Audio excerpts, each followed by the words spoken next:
he went back. He went back to Michigan with his hat in his hand, huh? Well, did he? He What's did. going on? Skip, here's the thing. know. Skip, look. I think the thing is that his stock is not as high as he thought. And what happened is that he went to Minnesota, Skip, thinking this was a foregone conclusion. That's why he picked that day, National Signing Day. Most coaches, they're at the university. He just thought, I'm going to show up. I got this thing in the hand, got this thing in the bag. Your boy good. Bye-bye, Michigan. See y'all in the rear view. He sits down.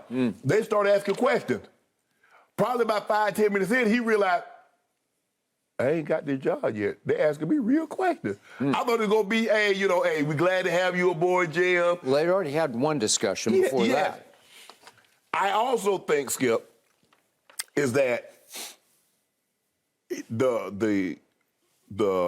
his knowledge of the general manager may have worked against him because they worked together in San Francisco. Even though he was in a different department, they know each other.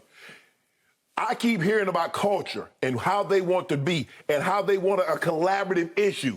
The one thing that does not go well with Jim Harbaugh is collaboration. And I think that worked against him because they was like, okay, it might be a very similar situation to what we had previously. And that's not what we want. In order for a relationship to work, especially in football, the head coach and general manager needs to be attached at the hip, just like the quarterback and the head coach, Skip. And I felt the general manager felt that, you know what? This is the same old Jim. He ended up 4 years and he blew it up. The culture became toxic. It ended up blowing up in San Francisco. And it's probably going to be the same thing here if we were to bring him on. And so there's like, you know what, Jim, I don't think this is going to work. It has all happened before, Skip. You know, you and I, we sneaker guys. You know, we got that plug. I got this plug, this new shoe coming out. It's going to be hot ticket. I already called old boy. Old boy said, I got you, Sharpe. You know, I got that 13. I set that thing aside for you. And then when you show up, man, we only got so many. Man, you knew how many shoes you going to get from the drip. You had me come down here. I thought I had the shoe. Not, hey, Sharpe, you got that? Nah, man, you know, I ain't even want it. You know, so now he got to go back to bed. Man, I ain't really want to be in, I ain't want to be in, man, I ain't want to leave Michigan. This is my home. You know he wanted that job. So you think he crawled back to Michigan? He crawled back. Because guess what he says, Skip? This is not going to be an every-year thing for me that I'm trying to jump to the NFL. That's actually what the AD said. This is not going to be an everyday thing, every-year thing. We'll see about that. Okay. I see this completely upside down from you. I believe that off the field, Jim Harbaugh has always been the shrewdest of operators. I believe he has always, off the field, played chess to everybody else's checkers, but it's devious chess. It's cold-blooded, go-for-the-throat chess. Chess. And I believe he decided he was in a can't-lose position here with Michigan and Minnesota. And obviously, he was forced a year ago to take not just a pay cut, he got cut in half. Half your salary. You must swallow your pride and take half if you want to coach one more year here at Michigan. He said, I'll show you, and he did. Big Ten championship. He kind of went Aaron Rodgers on him, right? Where Aaron just said, okay, I'll show you. I'll go win an MVP, and then I'll go win another MVP, Jordan Love. And he won the championship. He obviously beat Ohio State, and he got all the way to the national semifinal. Unfortunately, found himself in the wrong place at the wrong time versus the wrong team. But he got them there, and it was a great year in the annals of Michigan football. I got a lot of friends who are Michigan football fans, and they were on fire all year. And all of a sudden, Jim Harbaugh was back in good graces. But he needed new leverage. So what does he do? I don't know how the connection was made with Minnesota, but it was made. And yet I believe he went to the Vikings and he offered them a deal. It wasn't reverse. It's like he was in charge of the negotiation. He offered them a deal they could refuse because I believe he wanted Gruden money, $10 million a year for however many years. And he wanted total control of the operation. The new GM was going to be his assistant, basically, in his new culture that he was going to create because he wanted to completely control his fate in pro football. What are the odds that they would swallow that and accept it? Not much. So I think he knew in his heart of hearts, probably not going to work. If they take it, I'll take it. You know, I'll take the Minnesota deal. But instead, he doesn't have to crawl back to Michigan. he strides back into the office at Michigan and says, okay, I'm not going to the Vikings. What are you going to do for me? Because he's got new leverage, because he threatened to leave. Right. And I think they were cowering that he was going to leave. And he did it on National Signing Day just to spite them, just to rub their nose in the fact that they made him cut his salary in half. Well, it's reported now a new deal from Michigan is back on the table for the next few years. Right. And the AD is saying, we will not have to revisit Jim leaving for pro football anytime soon. But let me ask you this. Okay, the new deal, is it the same deal that he had that they cut in half? No. You think it's more? Definitely more, because he won he beat Ohio State. He should have been getting them a refund for all the time that he didn't beat Ohio State. Okay, touche. I will buy that. But it's what have you done for me lately? And this is what he did for them lately. Right.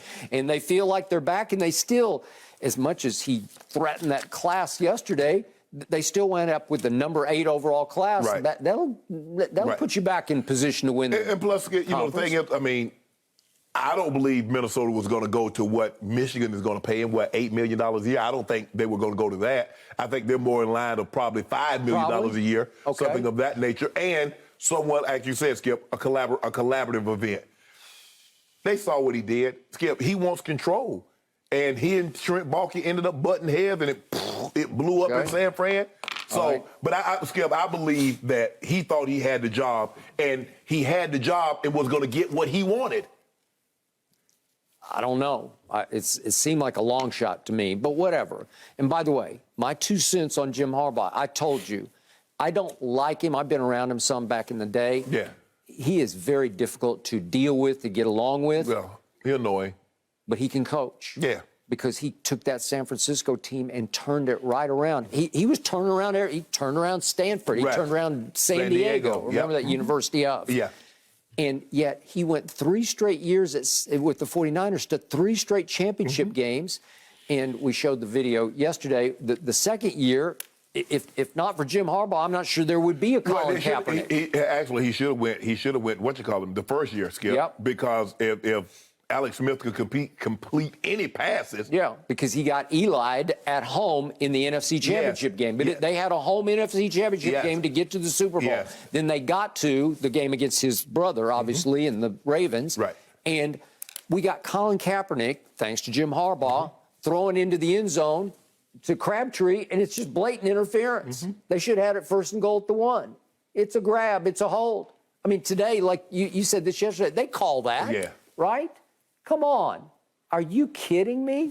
It's blatant. It's 1st and goal. San Francisco is going to win the game. Yep. Colin Kaepernick would now have a Super Bowl ring if you make the call that should have been called. Right. And then the next year, they get back to the championship game again. Unfortunately, it's against Legion of Boom at Seattle, but Colin's thrown into the end zone to win the game, and Richard Sherman makes a play, right, on Crabtree.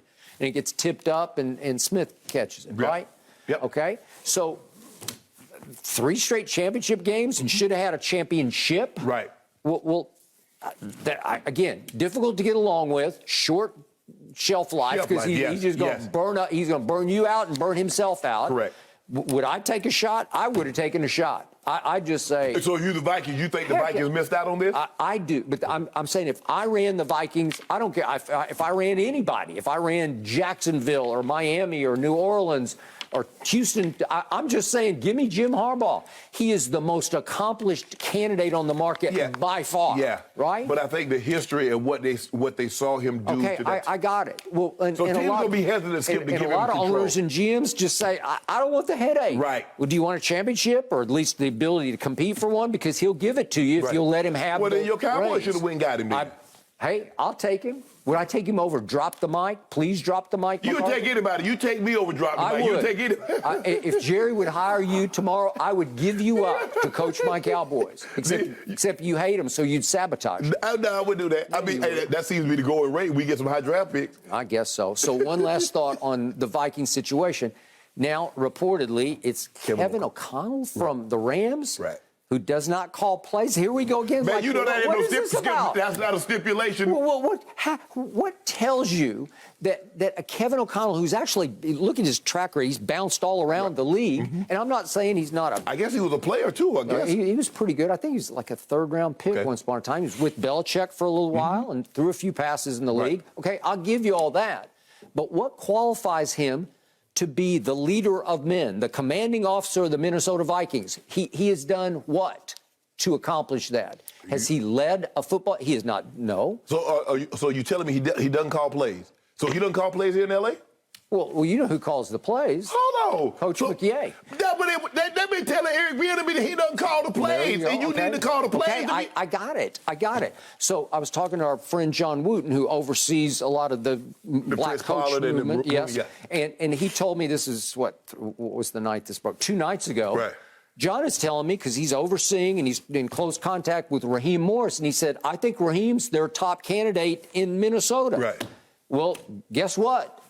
I don't think so. I thought, well, at least we'll have 2 black head coaches, because Raheem can coach. Yes. He knows both sides of the ball, and he was a little young and was still acting a little too much like a player and was too much of a player's coach with Tampa. Right. But he also did some really good things in Tampa.